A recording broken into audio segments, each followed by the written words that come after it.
As a boy, all I wanted was to be accepted and liked by the other boys. But that acceptance meant I had to acquire this almost disgusted view of Breaking news has emerged in the legal dispute between Justin Baldoni and Blake Lively, as a judge issued a major ruling on the protective order, one that adds complexity rather than delivering a clear victory for either side. The court signaled that some of Lively's concerns about private or potentially damaging information being exposed during proceedings were not fully justified, suggesting that certain materials she sought to keep sealed may not meet the legal threshold for protection. At the same time, her legal team reportedly introduced what they described as explosive evidence, including alleged receipts that point to undisclosed financial dealings, behind-the-scenes arrangements, and possible informal agreements that were never meant to surface publicly. These claims, whether ultimately proven or not, have dramatically intensified the situation, with insiders suggesting that Lively has been working urgently to manage the growing fallout as scrutiny increases. Once viewed as largely untouchable in Hollywood circles, she now finds herself at the center of mounting allegations, including claims tied to bribery and hush money, which have significantly raised both legal and reputational stakes. As media attention grows and public opinion continues to shift, the controversy is evolving into one of the most closely watched celebrity legal battles in recent memory. Amid this escalating drama, an individual claiming to have worked on the set of It Ends With Us offered a perspective that complicates the dominant narrative, suggesting that neither Lively nor Baldoni can be easily labeled as the sole villain in the dispute. This account implies that the reality behind the scenes may be far more layered than the public has been led to believe. Despite this, Lively initially presented herself as the clear victim in a highly publicized conflict, positioning Baldoni as the primary antagonist and asserting that she had compelling, undeniable proof to support her claims. However, when the legal process required substantiated evidence rather than statements, reports indicate that she was unable to deliver documentation or material strong enough to fully support those assertions. This gap between claims and proof quickly drew skepticism, with critics arguing that her narrative appeared to rely more on perception and emotional framing than verifiable facts, thereby weakening its impact in a courtroom setting where evidence is paramount. The situation grew even more complicated as specific allegations began to face closer examination, particularly the controversy surrounding a dance scene that Lively had highlighted as central to her case. She claimed that she was pressured into performing in a manner that exceeded her consent or comfort level, framing the moment as a key example of misconduct. However, when extended footage of the scene became available, it appeared to contradict her version of events, showing her composed, engaged, and performing professionally without any obvious signs of distress or reluctance. This discrepancy significantly undermined her credibility and became a focal point for critics and legal analysts alike. Rather than directly reconciling this inconsistency, Lively shifted her explanation, suggesting that Baldoni's behavior on set was unusual and that she felt compelled to maintain a friendly or cooperative demeanor despite internal discomfort. She later raised additional concerns about choreography choices and alleged deviations from the script, but these evolving arguments were met with confusion by legal experts, many of whom noted that actors are routinely expected to portray emotions and scenarios that may not reflect their personal feelings. This ongoing shift in narrative has made the case increasingly complex, blurring the line between personal grievance and professional obligation, and leaving both the court and the public to sort through conflicting claims as the high-profile dispute continues to unfold. When that approach failed, Blake Lively escalated matters by filing an unusually lengthy 180-page complaint, far exceeding the standard size of most legal filings. Critics argued that the sheer volume of the document appeared designed to overwhelm rather than clarify, potentially making it harder for the court to isolate concrete, verifiable claims. Judge Lyman, who was overseeing the case, purportedly viewed the filing as more theatrical than substantive, interpreting it as a move that leaned toward public messaging rather than a tightly argued legal strategy. This perception alone may have weakened her standing, as courts tend to prioritize precision and evidence over volume. The situation became even more contentious when she sought an attorney's eyes-only designation for certain materials, a legal mechanism that would severely limit who could review key documents. While such requests are not unheard of, in this context it raised eyebrows and fueled speculation about what information might be withheld and why it required such a high level of confidentiality. Public perception continued to shift as rumors began circulating about an alleged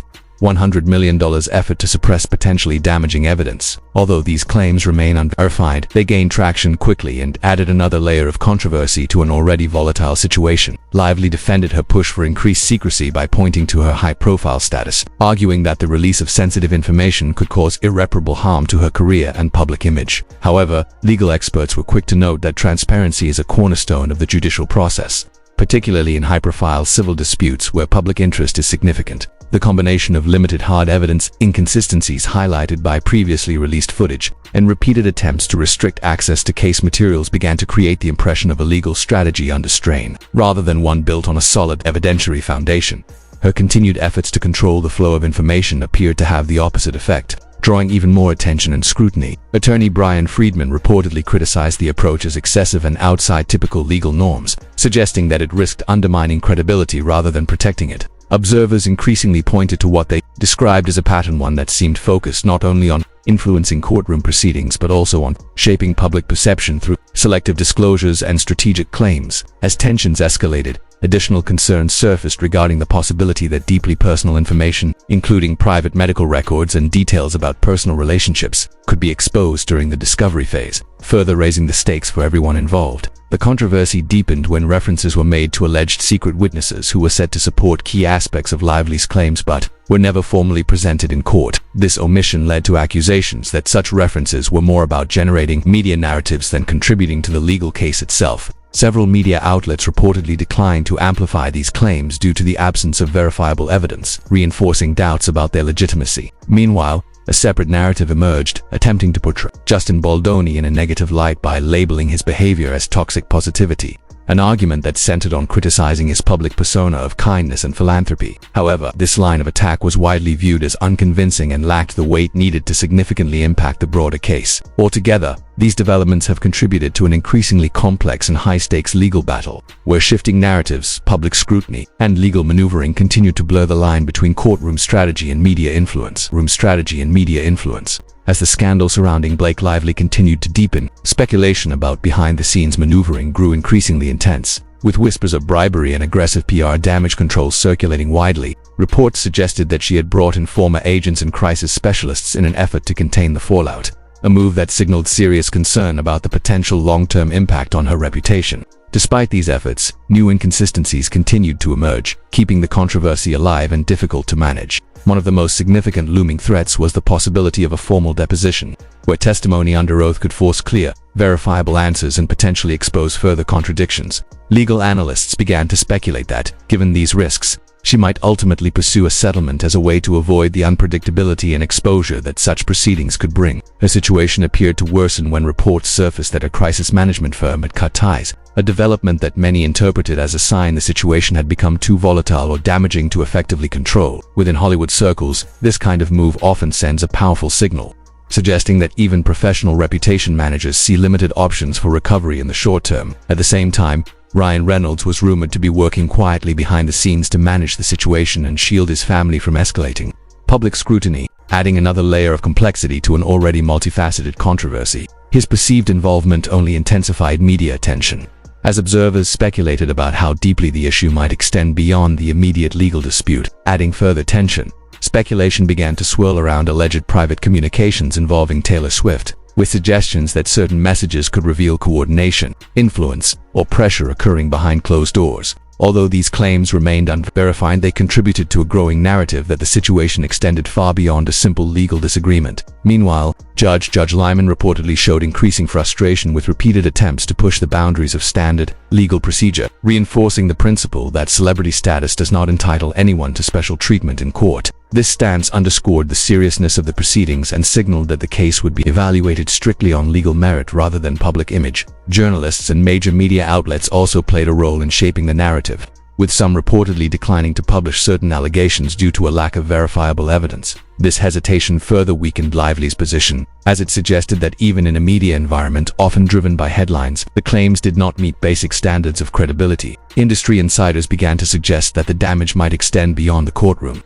potentially affecting professional relationships that are critical in an industry where trust and collaboration are essential. In Hollywood, reputational harm can linger long after legal issues are resolved, making the stakes even higher. Meanwhile, Justin Baldoni and his legal team continued to push back aggressively, presenting counter-arguments and pointing out inconsistencies in her claims. Reports of leaked audio added yet another dimension, with suggestions that certain events may have been part of a calculated effort to shape public perception, significantly shifting how the situation was being interpreted. What began as a personal and professional dispute has now evolved into a broader cautionary tale about the intersection of legal strategy, media influence, and credibility in high-profile cases. Ultimately, Blake Lively's situation highlights the risks of overreach in both legal and public arenas. As mounting allegations, shifting narratives, and intense scrutiny converge, the long-term consequences could extend well beyond this case, serving as a reminder that even in Hollywood, where image is everything, reputations can change rapidly when subjected to sustained legal and public pressure.